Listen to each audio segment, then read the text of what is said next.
সারা পৃথিবীতে কার্পেট বিছানার দরকার নেই। ঠিক তেমনি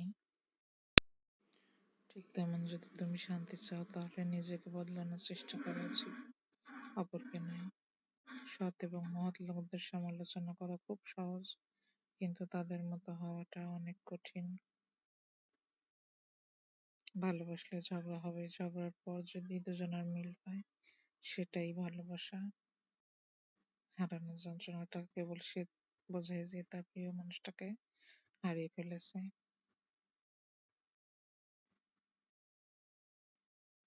মানুষ কখনো ইচ্ছা করে বদলায় না। কিছু মানুষের অবহেলা, স্মৃতি, কিছু মানুষের ব্যবহার পরিস্থিতি ও সময় বদলাতে বাধ্য করে। জীবন অভিজ্ঞতা থেকে বলছি, যত একা থাকবেন তত ভালো থাকবেন। বছরের পর বছর ধরে একটা মানুষকে কখনোই ভালো লাগতে পারে না। আর যদি ভালো লাগে তবে সেটা ভালো লাগে না, সেটা ভালোবাসা। যে ব্যক্তি তোমাকে সত্যবাদী বলে বিশ্বাস করে তার সাথে মিথ্যা কথা বলা নিকৃষ্টতম বিশ্বাসঘাতকতা।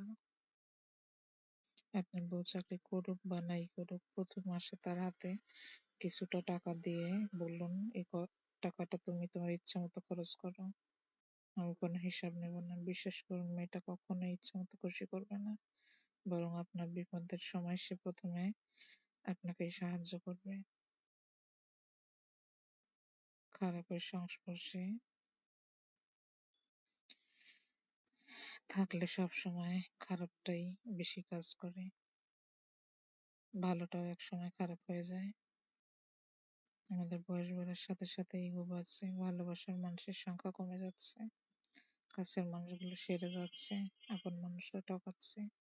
আর এটাই বাস্তব সত্য। প্রিয়জন হারানোর চেয়ে ঘর হারানো অনেক ভালো। ঘর হারালে পথে থাকা যায়, কিন্তু ভালোবাসার মানুষ হারালে না পথে থাকা যায় আর না ঘরে থাকা যায়। জীবনে কাউকে পাওয়াটা বড় কথা নয়, আপনি যাকে পেয়েছেন তাকে জীবনের শেষ পর্যন্ত কাছে পাওয়াটাই বড় কথা। সব ক্ষেত্রে অতীত ভুলে যাওয়া ঠিক না, কিছু ক্ষেত্রে অতীতকে মনে রাখা জরুরি। অতীতকে শ্রদ্ধা করা জরুরি। কারা আপনার বিপদে পাশে ছিল, কাদের মাধ্যমে আজ আপনি সফলতার চূড়ায় পৌঁছাচ্ছেন, এসব আপনি কখনো ভুলবেন কি করে? কেউ যদি আপনাকে খুব বেশি প্রায়োরিটি দেয় তাহলে ভাববেন না মানুষটা অনেকটা সস্তা। আপনার কপাল অনেক ভালো, কারণ পৃথিবীতে এত মানুষ থাকতে সে আপনাকে প্রায়োরিটি দেয়, আপনাকে সবসময় বুঝতে চেষ্টা করে। আপনার কাছে এই অতিরিক্ত প্রায়োরিটি অনেক সময় বিরক্তির কারণ মনে হতে পারে। একটাবার ভেবে দেখুন যে মানুষটার কাছে আপনি এতটাই দামি,